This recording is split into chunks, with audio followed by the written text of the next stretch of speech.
And that is, our model tends to be a professional model for ministry. That we have a professional model for ministry. That is, we have professionals that do the ministry. We have a professional pastor. We have semi-professional elders and deacons. And they're the ones who do the ministry in a congregation. Well, we'll hopefully see in a moment, if we haven't already picked up from Ephesians chapter 4, that this is not a good model for ministry. But one of the results of having this professional model of ministry is that it downplays the role of the spiritual gifts. Right? Just think about it. Why are the spiritual gifts of the congregation necessary if the real ministry is done by the pastor? If the real ministry is done by the elders, if we have this professional model for ministry, then what use are the spiritual gifts in the congregation? You follow that reasoning? We tend to downplay the gifts perhaps because of our model for doing church. Let me support this by a quote from J.I. Packer, who's written on spiritual gifts from a Reformed perspective in at least one place. He says this: churches today, and ask yourself if this describes our situation or not, but churches today have over-centralized patterns of life. Over-centralized patterns of life so that most congregations contain passengers. Most congregations contain passengers. And our institutional rigidity inhibits our impact on local communities. Our institutional rigidity inhibits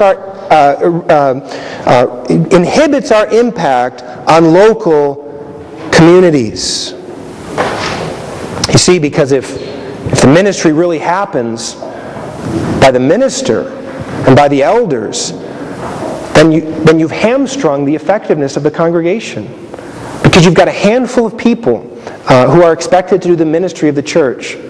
Let me just be personal in terms of highlighting the problems of this pattern of ministry. The pastor of this congregation is sorely lacking in so many ways that if we expect the pastor of this congregation to do the work of ministry, it will be an ineffective ministry. The elders and deacons of this congregation, as they would well admit to you, are sorely lacking in a good number of ways. If they're expected to do the works of ministry, then then our ministry will be greatly inhibited. So we need to be mindful of our model of ministry. We'll get to this in a moment. But Ephesians 4:11 and 12, as we've referenced before, looks at a model that's entirely different. The pastors, teachers, and others are equipping the church so that the saints can do the works of ministry.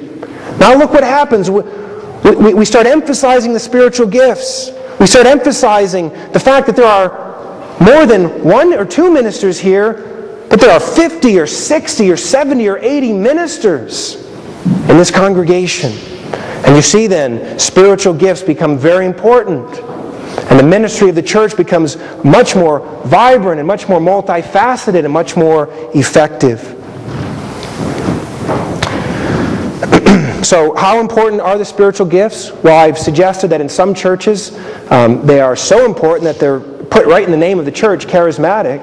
In other churches, perhaps more like ours, they tend to be minimized because of our model of ministry. But let me just set forth a few ideas in terms of their real importance in the church by, first of all, quoting John Owen. John Owen, who has been called the theologian of the Holy Spirit, was a 17th century Puritan academic theologian.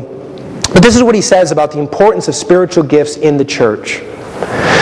He says there can be no authentic church life.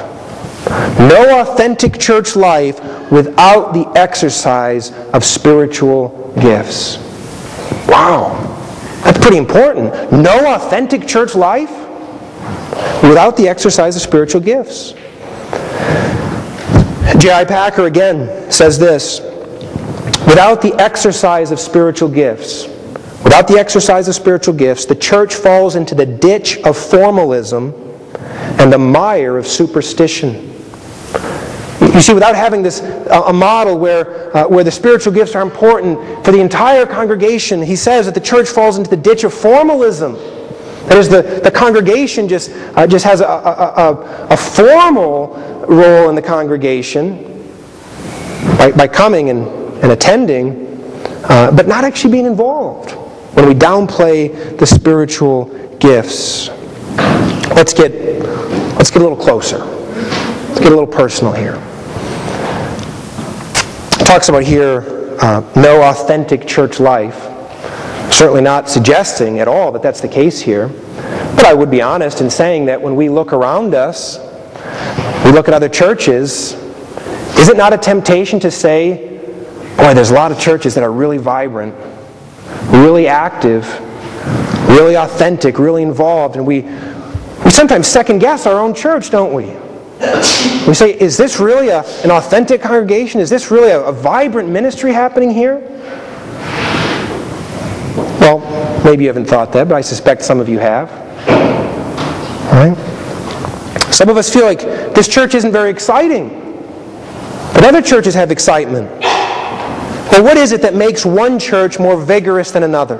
This is an important question, right? What is it that makes one church more vigorous than another? I would suggest to you that it is the degree to which the members are utilizing the gifts that they've been given. The degree to which the members are utilizing the gifts which they've been given. That's what makes church authentic. That's what makes church exciting. That's what makes church a vibrant experience. You see, a good preacher will not make a vibrant church. A huge list of programs will not make a vibrant church. Energetic leaders will not make a vibrant church. A great building will not make a vibrant church. And so when we go through that checklist and we say, well, we don't have all those things necessarily, be encouraged, friends. We can be a vibrant community. Not by having all of those things, a gifted preacher or a great building or energetic leaders or any of these things, but by having a congregation that understands understands that spiritual gifts are important and are equipped to use the spiritual gifts in the church. When each member of the church utilizes the gifts that they've been given, the church will be energized. It will be exciting. It will be authentic, as Packer suggests.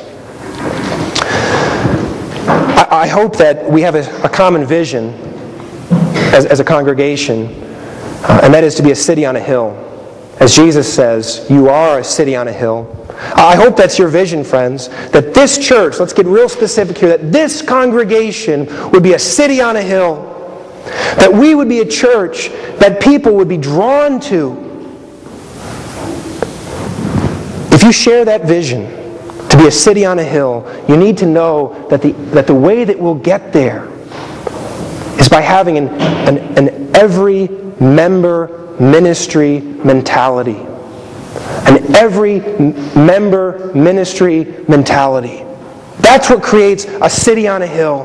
Not having a flashy building or having a flashy preacher or being located in just the right spot in our community, but by having this every member ministry mentality.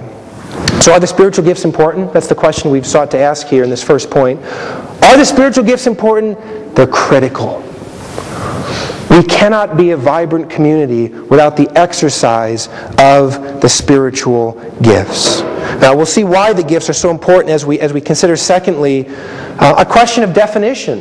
Right? What are the spiritual gifts? Let me first of all offer you a one-sentence definition, which we'll then hope to unpack and look at all the various parts. A spiritual gift, as we'll see in a moment from working through this definition, is a capacity for loving service which the Spirit gives to every true Christian to be used for the advancement of God's kingdom. I'm going to repeat that. A spiritual gift is a capacity for loving service which the Spirit gives to every true Christian to be used for the advancement of God's kingdom.